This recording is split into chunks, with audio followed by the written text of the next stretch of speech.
Alright, hi guys, what is up? So this is primarily going to be a collecting vlog. I'm still working on Peter 2 for my Spider-Man No Way Home project. I painted the back red Spidey symbol, so I'm done painting symbols on the Spider-Man costumes. Now I'm onto the suit texturing on the legs, which is time consuming and tedious and taking forever, and I'm very excited to never do it again, or at least for a number of years after this Tobey Maguire custom. But as far as what I'll be doing in this vlog, I'm going to be talking about something pretty cool that I want to show you.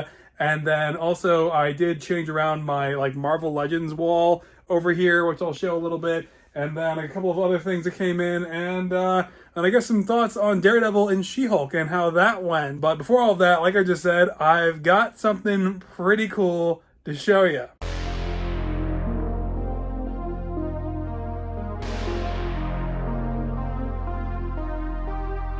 That is the Hot Toys Spider-Man Into the Spider-Verse Miles Morales, a figure that went up for pre-order in early 2020 before the pandemic actually got delayed significantly longer than figures we were anticipating like Ahsoka or Maul up there, for example.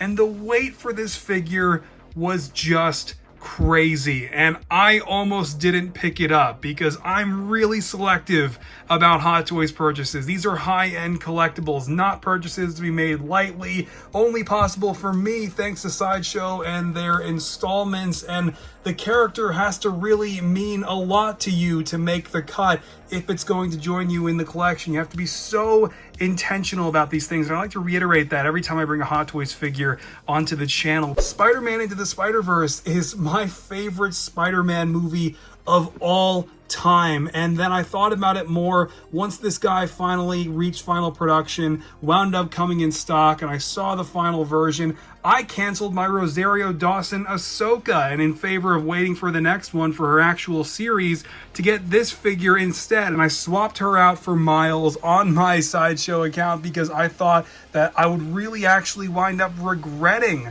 not getting this figure. Obviously, the suit is just really, really incredible. The material is fantastic. Can't keep it in this pose forever though, and definitely don't want to have any existing creases like that one there and leave it in this pose. But I mean, it works temporarily just to enjoy the figure in these poses for short periods and brief stints, however you like. And I just am so blown away by this one. It looks so perfect, and it just jumps right out of the animated film. And of course, you get the separate Miles Morales head sculpts, and I say head sculpts because this is not the one that I originally had on the figure when I set him up at first. There's a separate one that kind of has like a slightly more innocent expression on there, which is really fun. And you'll notice these slight creases on the sides of the heads, and that's because there are two separate styles, of course, you can choose from. Miles' hair,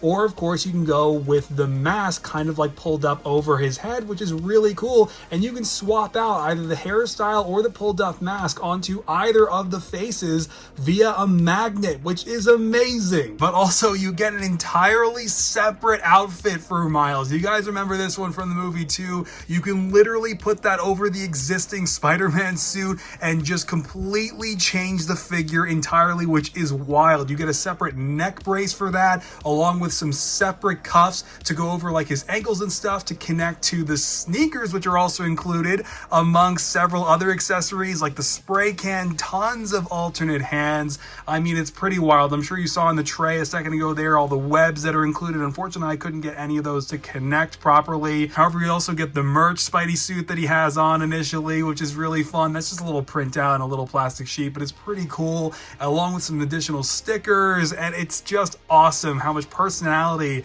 this whole thing brings. But obviously, I'm sure you already noticed by now, there's this entire backdrop which is made of cardboard, but it's really freaking cool, man, because obviously the comic accurate animation style of Into the Spider-Verse is what gave the movie all of its personality, and to have that portrayed with such an awesome backdrop is just really fun. So I cleared a separate space on my Spider-Man shelf. I actually reorganized that entire corner just to clear space for it, and the Lego 2014 Guardians Milano is gonna have to go into storage, but it's definitely worth it because it looks amazing setup and in place, and this is just so iconic. I'm not going to get Spider-Gwen or any additional Spider-Verse characters if they make them. Miles is enough, and I also decided to get this one because I don't really know if Across the Spider-Verse Part 1 and 2 will be able to top the first film for me. Plus, I'm also going to be getting the No Way Home Spideys, obviously Peter 1, 2, and 3 over the next couple years, so that'll be more than enough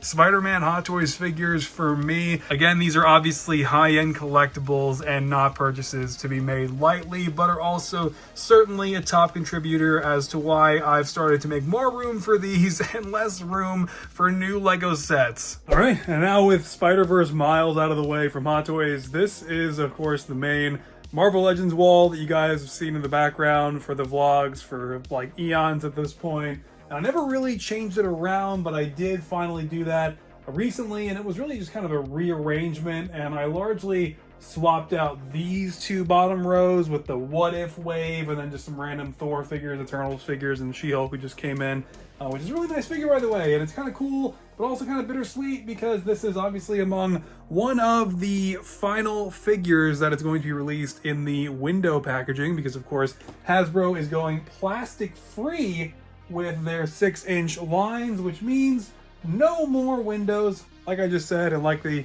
phrase plastic free implies. But yeah, so that's how it looked before and then after. So, you know, that was a thing. And then also something else that was a thing, scored this guy, Target Axe Woes from the Vintage Collection. So that's pretty cool. He's going to be going somewhere on this wall. I got to swap somebody out to go with Bo-Katan and Costco Reeves, but pretty sick. Took a million years for them to produce this, but that's okay. Better late than never. And finally, to close out this vlog, I wanted to briefly talk about, of course, since I just brought her up a second ago with the Hasbro Marvel Legends figure, She-Hulk, because of course, Charlie Cox finally made his full debut as Daredevil in the MCU, not just an appearance as Matt Murdock, as cool as that was in Spider-Man No Way Home.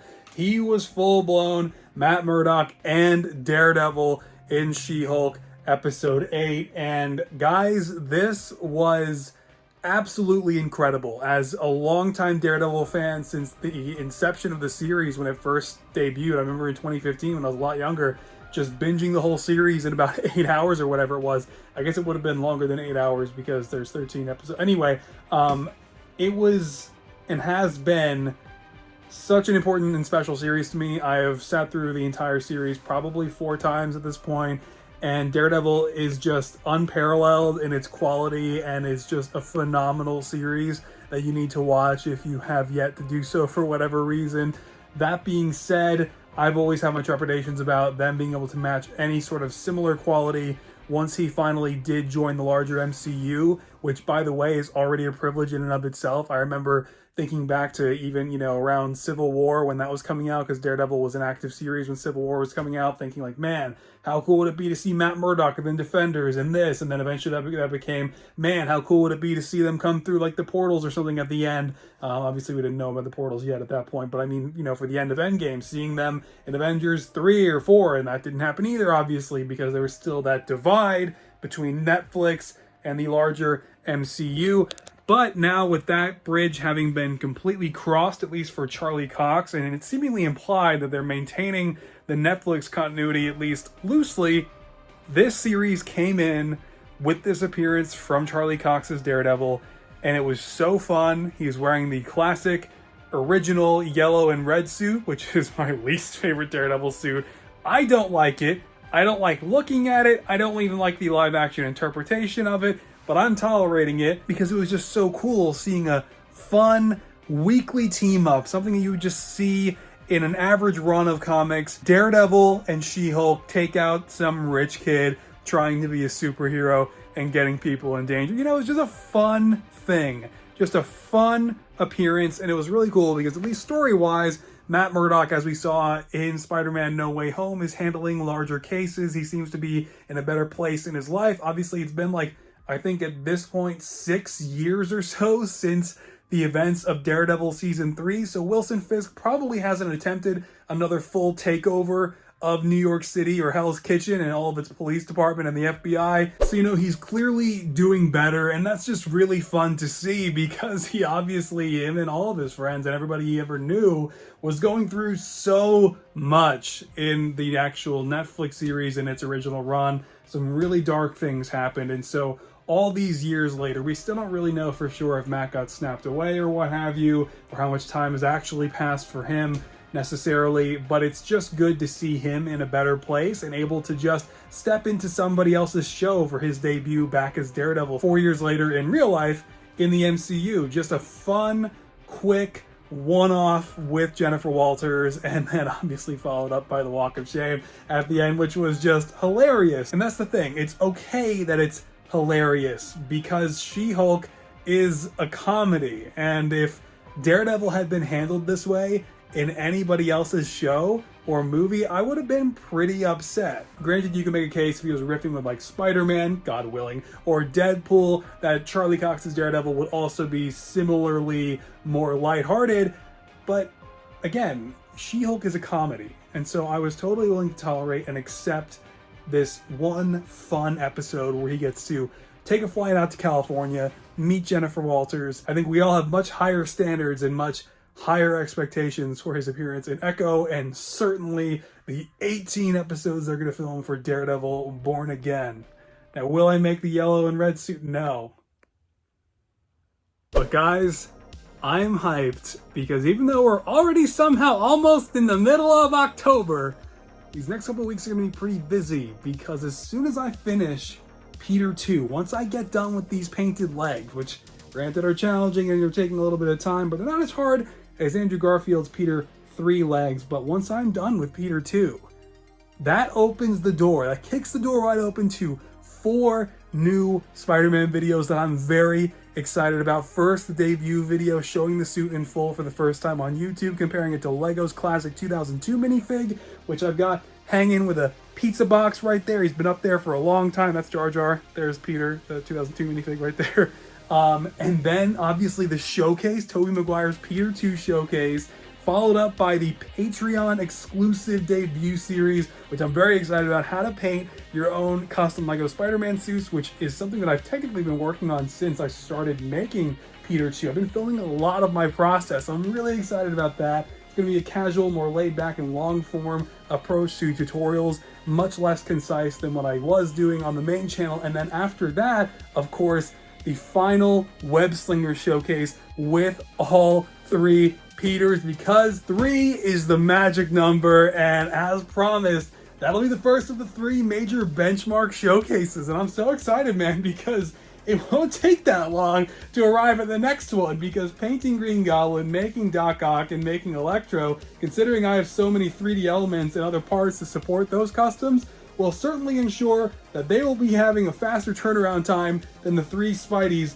because painting 3 full Spider-Man suits by hand has to have been some of the most time-consuming work I've ever done as a minifig customizer. But all this is to say, a very busy few weeks are ahead. I don't know when the next vlog is going to be. I'm also looking to slip in Bagel Studios' Ahsoka review, which I filmed like at this point a week ago now. And then also my buddy Griffin is coming at the start of November. You guys might remember him from March. He was already here earlier in the spring. And then after that we have Black Panther, Wakanda Forever. Just, it's really just kind of going to be nuts for the next few weeks. So I'm excited though. I hope you'll join me for some of it at least, and I'll see you next time, whenever that may be. And I kind of end the vlog off like this because whenever I tend to go showcase mode, there usually and often isn't a time for me to slip a vlog in. So we'll see what happens, but I'll catch you guys next time, whenever that may be. I appreciate you and your patience with me throughout 2022, which is somehow almost over.